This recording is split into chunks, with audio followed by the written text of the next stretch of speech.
વલસાડ નજીક national highway 48 પર પારડી મામલતદાર કચેરી નજીક બેફામ ગતિએ આવતા કન્ટેનર ચાલકે કાબુ ગુમાવતા અકસ્માત થયો હતો।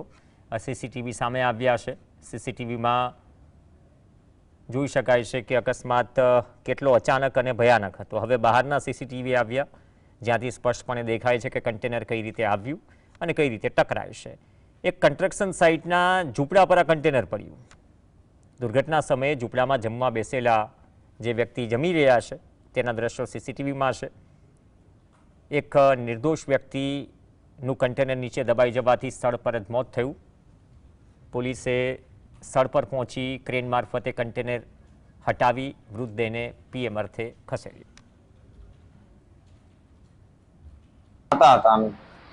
અને ગાડીવાળા આમ ડોલતો લઈને આવ્યો, એમાં સીધી ઓફિસને પૂછડું હટાવ્યું એટલે અમે બૂમ કરી કે ભાઈ ભાગો ભાગો, એટલે અમે ગાડી પલટી ખાઈ ગઈ। એટલું જોયું, બીજું કંઈ જોયું નથી। લાઈનમાંથી અચાનક કાબુ એનું ખરવાઈ ગયો અને સીધું એ છેલ્લી લાઈનમાં આપણે આવીને સીધું કન્ટેનર પલટી મારી। અમારી કેબિનમાં ઠોકાયું અને સીધું પલટી મારી। હા, એક છોકરાને તાત્કાલિક જગ્યા પર ડેથ થઈ।